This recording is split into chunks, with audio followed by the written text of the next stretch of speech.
আসসালামু আলাইকুম প্রিয় ছাত্রছাত্রীবৃন্দ, অনলাইন লাইভ ক্লাসে আমি তোমাদেরকে স্বাগত জানাচ্ছি।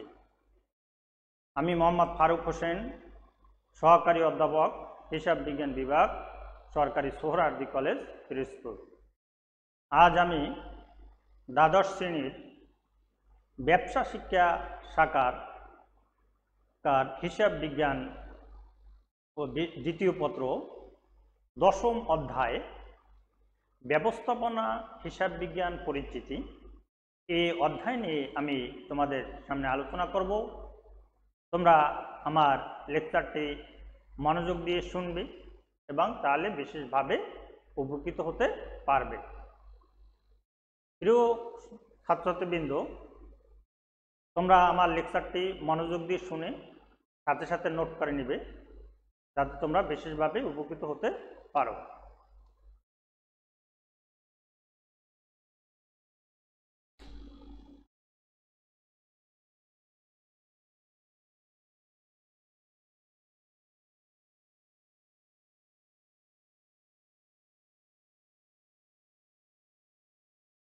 দ্বাদশ শ্রেণী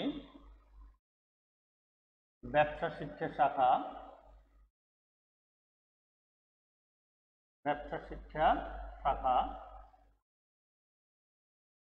বিষয় হিসাব বিজ্ঞান দ্বিতীয় পত্র।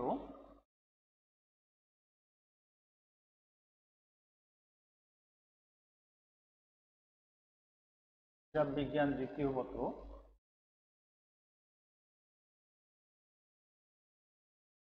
অধ্যায়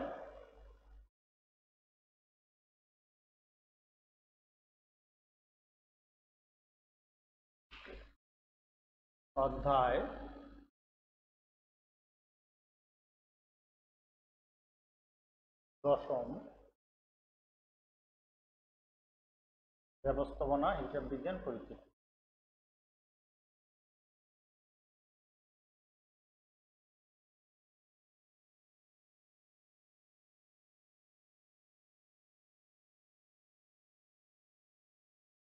বিজ্ঞান পরিচিতি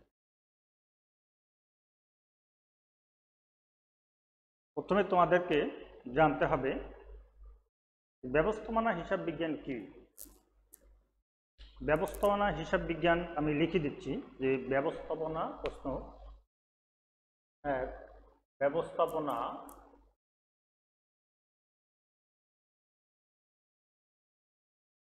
হিসাব বিজ্ঞান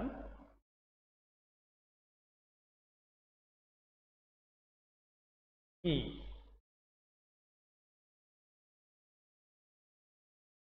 সুষ্ঠুভাবে হিসাব পরিচালনার জন্য যে হিসাব বিজ্ঞানের সাহায্যে প্রয়োজনীয় তথ্যাদি ব্যবস্থাপনার নিকট সরবরাহ করা হয় অথবা পৌঁছে দেওয়া হয় অথবা উপস্থাপন করা হয়, তাকে ব্যবস্থাপনা হিসাব বিজ্ঞান বলে। আমি আবার বলছি, ব্যবস্থাপনা হিসাব বিজ্ঞান কি? আমি আবার বলছি, খেয়াল করে শোনো।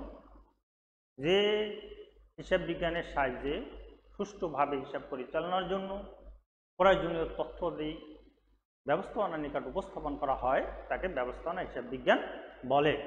আমি এটা লিখে দিচ্ছি, সুষ্ঠুভাবে হিসাব পরিচালনার জন্য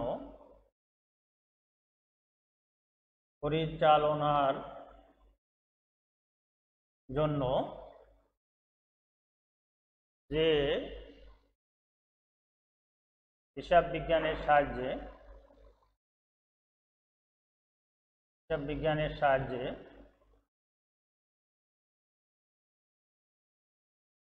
প্রয়োজনীয় তথ্যাদি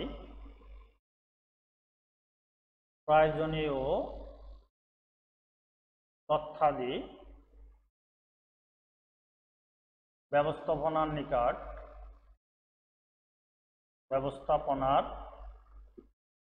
নিকট উপস্থাপন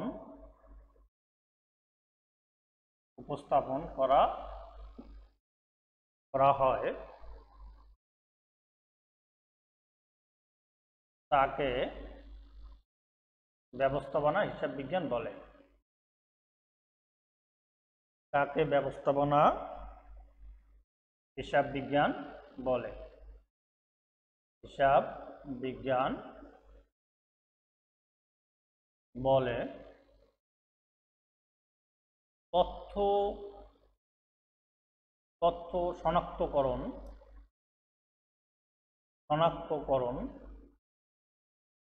তথ্য পরিমাপকরণ, এবং ব্যাখ্যা বিশ্লেষণের মাধ্যমে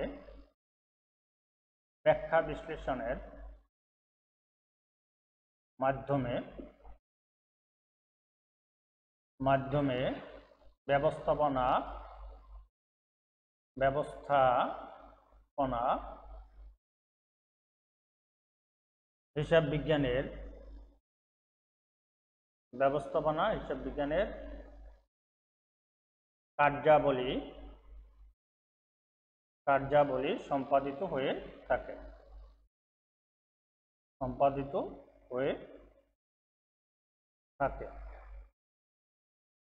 সুষ্ঠুভাবে হিসাব পরিচালনার জন্য যে হিসাব বিজ্ঞানের সাহায্যে প্রয়োজনীয় তথ্যাদি ব্যবস্থাপনার নিকট উপস্থাপন করা হয় তাকে ব্যবস্থাপনা হিসাব বিজ্ঞান বলে।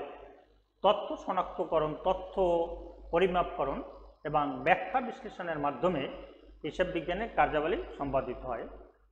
প্রিয় ছাত্রছাত্রীবৃন্দ, এখানে একটি কথা, যে তথ্য পরিমাপকরণ, তথ্য শনাক্তকরণ, তথ্য পরিমাপকরণ এবং ব্যাখ্যা বিশ্লেষণ, এর তিনটি বিষয় জানা দরকার।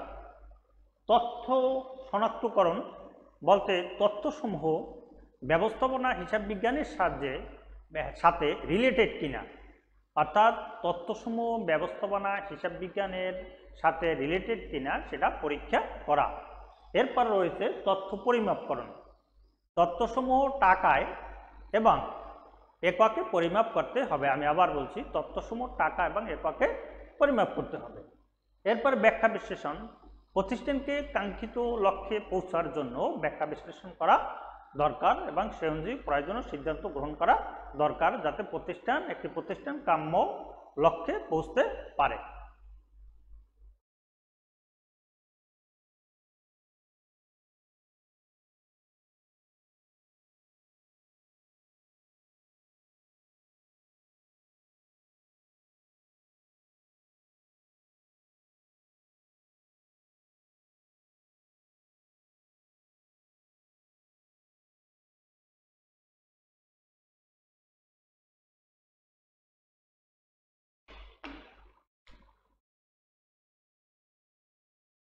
এরপরে 2,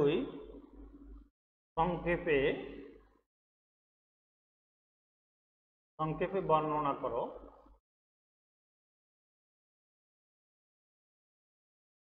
বাজেট।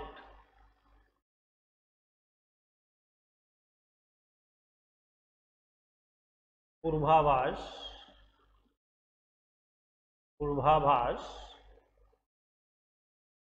প্রকল্প,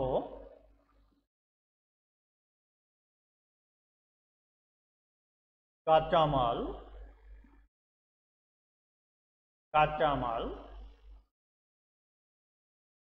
সমচ্ছেদ বিন্দু,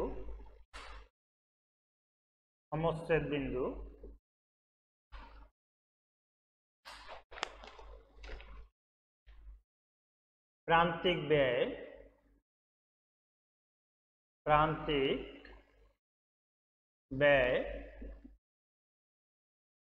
দত্তাংশ,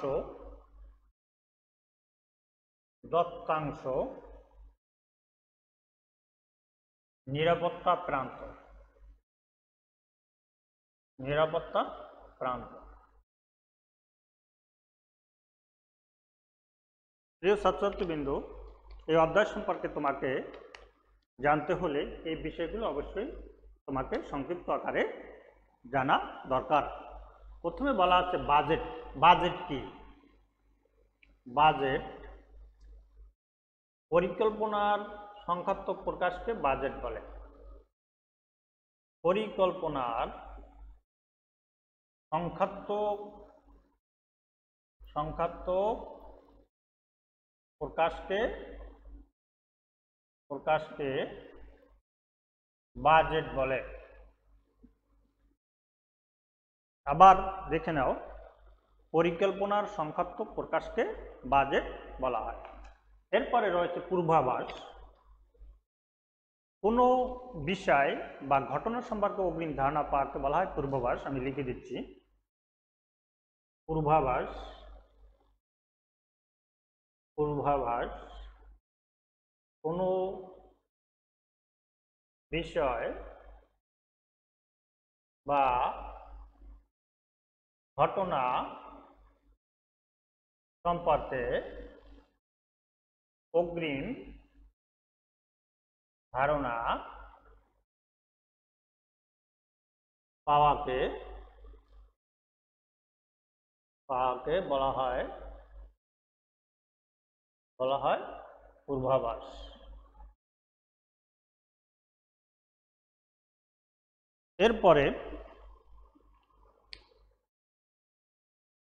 এরপরে রয়েছে প্রকল্প।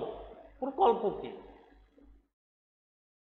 প্রকল্প হচ্ছে একটি নির্দিষ্ট পরিমাণ অর্থ দ্বারা একটি নির্দিষ্ট সময়ে কোনো কাজ সম্পন্ন করাকে বলা হয় প্রকল্প। আমি লিখে দিচ্ছি, একটি নির্দিষ্ট সময়ে নির্দিষ্ট পরিমাণ অর্থ দ্বারা পূর্বাভাস প্রকল্প।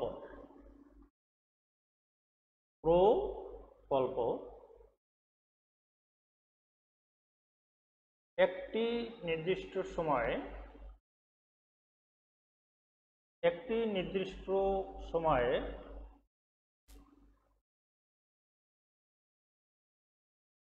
নির্দিষ্ট পরিমাণ অর্থ দ্বারা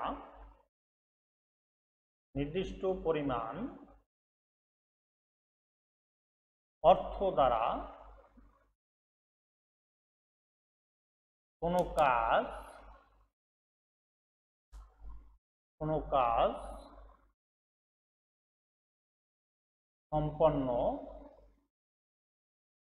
সম্পন্ন হওয়াকে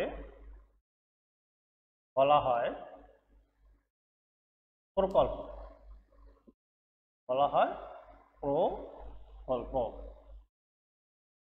একটি নির্দিষ্ট সময়ে একটি নির্দিষ্ট পরিমাণ অর্থ দ্বারা কোনো কাজ সম্পন্ন হওয়াকে বলা হয় প্রকল্প। এরপরে রয়েছে কাঁচামাল। কাঁচামাল কি? কোনো পণ্য উৎপাদনে যে উপকরণ ব্যবহৃত হয়,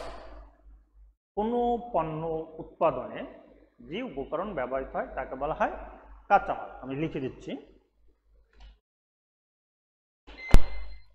কাঁচামাল।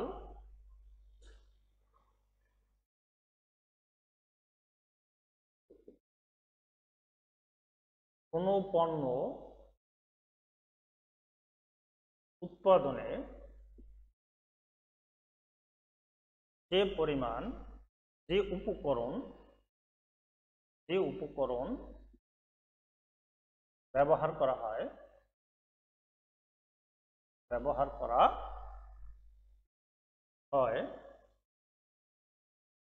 তাকে কাঁচামাল বলে।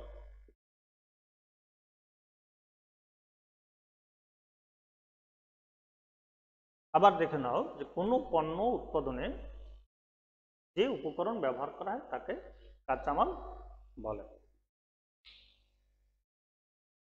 এরপরে রয়েছে সমচ্ছেদ বিন্দু। এটি এই অধ্যায়ের একটি গুরুত্বপূর্ণ বিষয়, সমচ্ছেদ বিন্দু।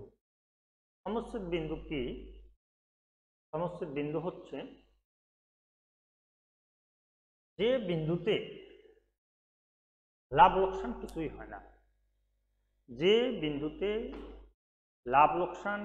হয় না। মুনাফা শূন্য হয়, অর্থাৎ আয় ব্যয় সমান থাকে, তাকে সমচ্ছেদ বিন্দু বলে।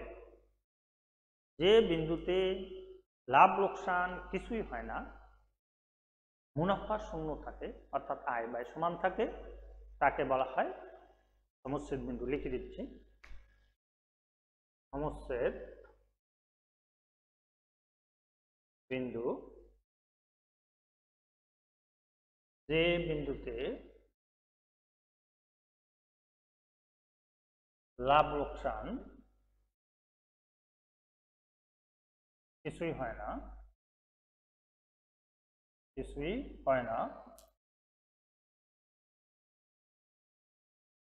আয় ব্যয় সমান থাকে, আয় ব্যয় সমান থাকে এবং মুনাফা শূন্য হয়, তাকে সমস্যের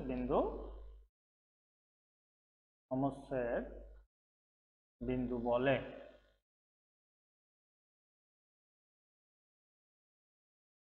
এরপরে যে রয়েছে সেটি হলো প্রান্তিক ব্যয়। প্রান্তিক ব্যয় কি? অতিরিক্ত এক একক উৎপাদনের জন্য যে ব্যয় হয় তাকে প্রান্তিক ব্যয় বলে। আমি লিখে দিচ্ছি, প্রান্তিক ব্যয়।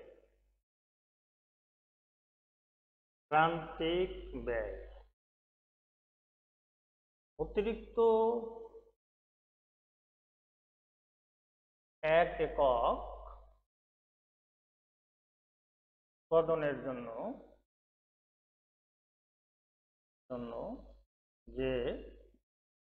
যে ব্যয়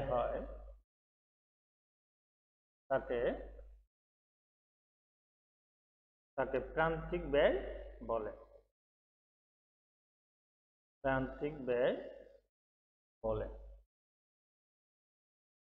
বলছি, অতিরিক্ত এক একক উৎপাদনের জন্য যে ব্যয় হয় তাকে প্রান্তিক ব্যয় বলে। এরপর আরো দুটি পয়েন্ট রয়েছে গুরুত্বপূর্ণ জিনিস, দত্তাংশ এবং নিরাপত্তা প্রান্ত। দত্তাংশ এবং নিরাপত্তা প্রান্ত আমি মুছে লিখে দিচ্ছি।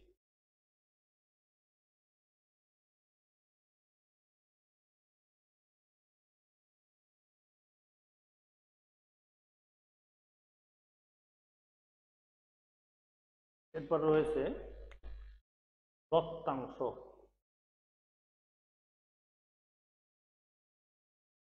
দত্তাংশ হচ্ছে সেলস মাইনাস ভেরিয়েবল কস্ট, অর্থাৎ বিক্রয় থেকে পরিবর্তনশীল ব্যয় বিয়োগ করাকে বলা হয় দত্তাংশ। দত্তাংশের বেশ কয়েকটি নাম রয়েছে, যেমন অনুদান, তারপর কন্ট্রিবিউশন মার্জিন। এই তিনটি নাম তোমরা পাবে, দত্তাংশ, অনুদান, কন্ট্রিবিউশন মার্জিন। এই তিনটি জিনিস একই, তিনটি বিষয় একই, কিন্তু নামগুলো ভিন্ন ভিন্ন পাওয়া যায়। তাহলে দত্তাংশ কি? যে বিক্রয় থেকে পরিবর্তনশীল ব্যয় বিয়োগ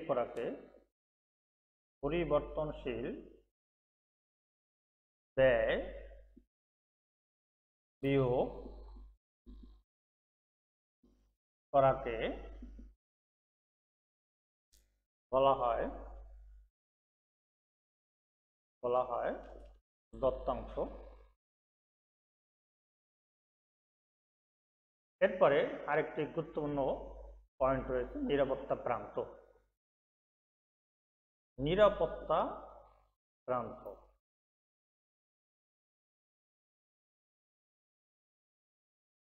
প্রিয় ছাত্রছাত্রীবৃন্দ, নিরাপত্তা প্রান্ত কি? নিরাপত্তা প্রান্ত হচ্ছে যে প্রকৃত বিক্রয় থেকে সমস্ত বিক্রয়ের পার্থক্য, অর্থাৎ প্রকৃত বিক্রয় বিয়োগ সমস্ত বিক্রয়, বা প্রকৃত বিক্রয় থেকে সমস্ত বিক্রয় বিয়োগ করাকে বা পার্থক্যকে বলা হয় নিরাপত্তা প্রান্ত। আমি লিখে দিচ্ছি,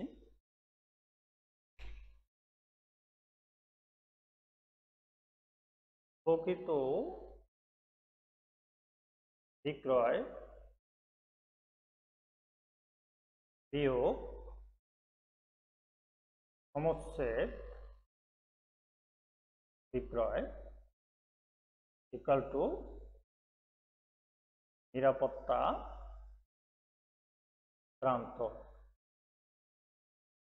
অথবা প্রকৃত বিক্রয় থেকে সমস্ত বিক্রয় পার্থক্য বা বিয়োগফলকে বলা হয় নিরাপত্তা প্রান্ত। এরপর আমি প্রিয় ছাত্রছাত্রীবৃন্দ, এরপর আমি কিছু এই অধ্যায়ের সূত্র বা নিয়মাবলী লিখে দিচ্ছি, তোমরা সেগুলো সাথে সাথে নোট করে নাও।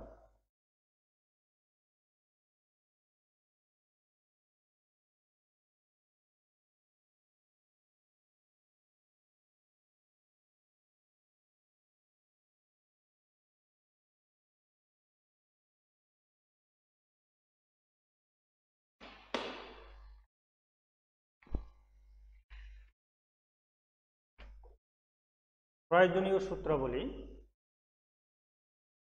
প্রয়োজনীয় সূত্রাবলী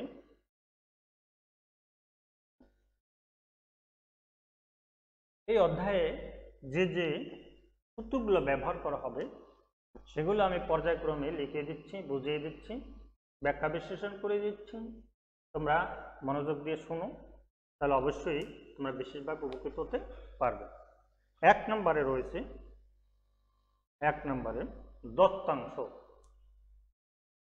দত্তাংশ বা অনুদান, দত্তাংশ বা অনুদান বা contribution margin, contribution margin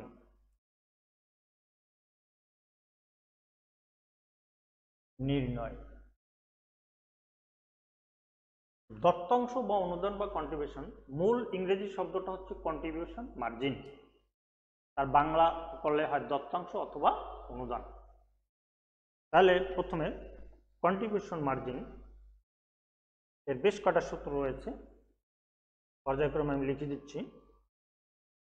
contribution margin, contribution margin বিক্রয় মাইনাস পরিবর্তনশীল ব্যয়, বিক্রয় মাইনাস পরিবর্তনশীল ব্যয়, পরিবর্তনশীল ব্যয়, অর্থাৎ সেলস থেকে ভেরিয়েবল কস্ট বিয়োগ করে কন্ট্রিবিউশন মার্জিন পাওয়া যায়, সেলস মাইনাস ভেরিয়েবল কস্ট। আর বাংলা হচ্ছে যে বিক্রয় থেকে পরিবর্তনশীল ব্যয়, এটা এককেও হতে পারে, টাকায়ও হতে পারে, দুভাবে এটা নির্ণয় করা যায়। 2 নম্বর, এবার কন্ট্রিবিউশন মার্জিন, কন্ট্রিবিউশন মার্জিন বিক্রয় গুণ দত্তাংশ, বিক্রয় গুণ দত্তাংশ অনুপাত, বিক্রয় গুণ দত্তাংশ অনুপাত।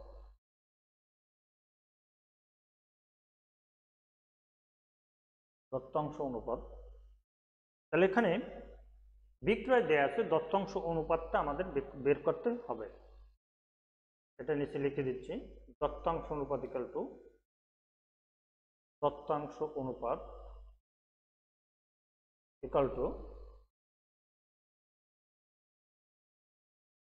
কন্ট্রিবিউশন বা দত্তাংশ বাই বিক্রয় গুণ 100, দত্তাংশ বাই বিক্রয় গুণ 100, অথবা দত্তাংশকে তুমি অন্যভাবেও লিখতে পারো, যে বিক্রয় মাইনাস পরিবর্তনশীল ব্যয় ডিভাইডেড বাই বিক্রয় গুণ 100, বিক্রয় মাইনাস পরিবর্তনশীল ব্যয় ডিভাইডেড বাই বিক্রয় গুণ 100, অথবা দত্তাংশ বা অনুদান ডিভাইডেড বাই বিক্রয় গুণ 100, অথবা কন্ট্রিবিউশন মার্জিন বাই বিক্রয় গুণ 100। এই 3 ভাবে তুমি এটা লিখে প্রয়োগ করতে পারো।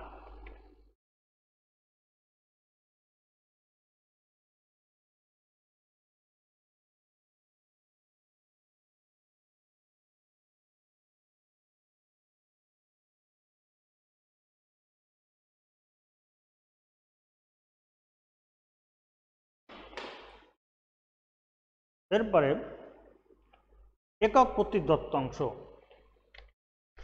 3 নম্বর, একক প্রতি দত্তাংশ। একক প্রতি দত্তাংশ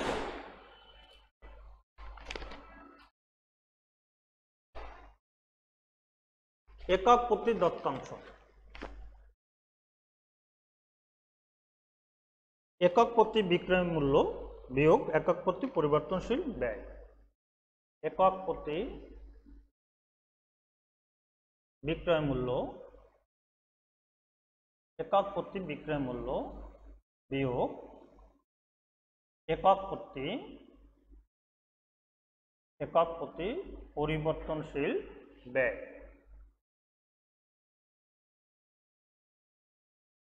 পরিবর্তনশীল ব্যয়।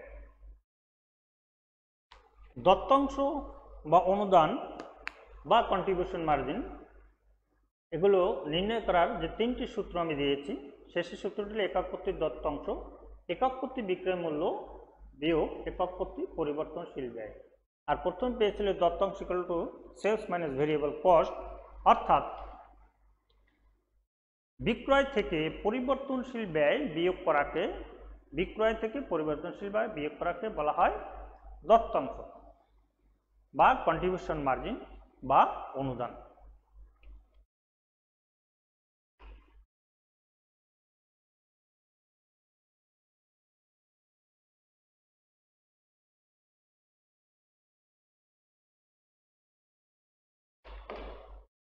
এরপরে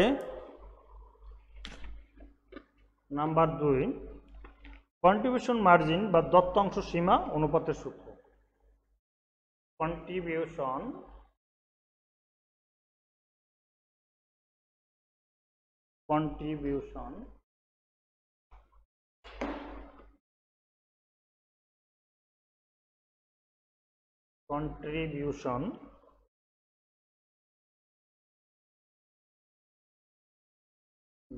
বা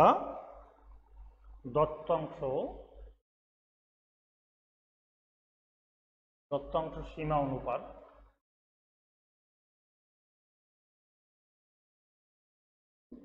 কন্ট্রিবিউশন বা দত্তাংশ সীমা অনুপাত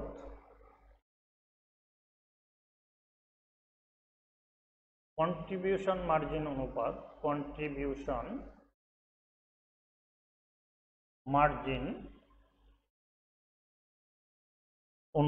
মার্জিন অনুপাত এর সূত্র হচ্ছে কন্ট্রিবিউশন বাই বিক্রয় গুণ 100, কন্ট্রিবিউশন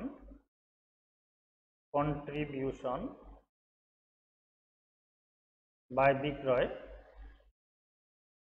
গুণ 100।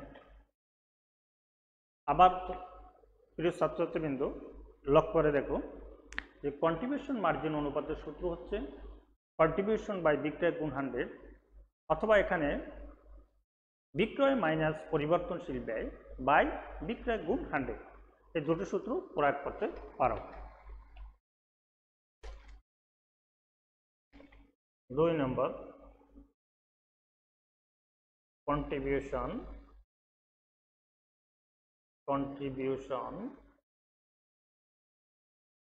মার্জিন অনুপাত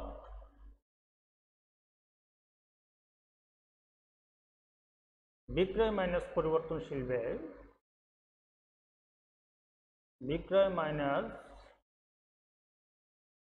পরিবর্তনশীল ব্যয় বাই বিক্রয় গুণ 100। এছাড়া আরো একটি সূত্র ব্যবহার করা হয়, কন্ট্রিবিউশন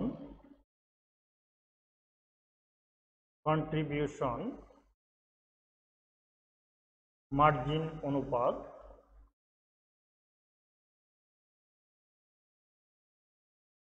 ইকুয়াল টু 100% মাইনাস পরিবর্তনশীল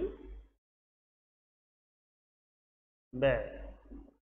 অর্থাৎ প্রশ্নে যদি বিক্রয় দেয়া না থাকে তাহলে আমাদের 100% ধরে 100% থেকে আমাদের পরিবর্তনশীল ব্যয় বিয়োগ করে কন্ট্রিবিউশন মার্জিন অনুপাত বের করা যায়। তিনটে সূত্র আমি আবার বলছি। কন্ট্রিবিউশন মার্জিন অনুপাতে কন্ট্রিবিউশন বাই বিক্রয় গুণ 100। 2 নম্বরে কন্ট্রিবিউশন মার্জিন অনুপাত ইকুয়াল টু বিক্রয় বা মাইনাস পরিবর্তনশীল ব্যয় গুণ 100। কন্ট্রিবিউশন মার্জিন অনুপাত ইকুয়াল টু 100% মাইনাস পরিবর্তনশীল ব্যয়। প্রিয় ছাত্রছাত্রীবৃন্দ, আজ সময় প্রায় শেষ। আগামী ক্লাসে আমি বাকি সূত্রগুলো লিখে এরপর আমি ম্যাথমেটিক্যাল প্রবলেম সলভ করে দেব।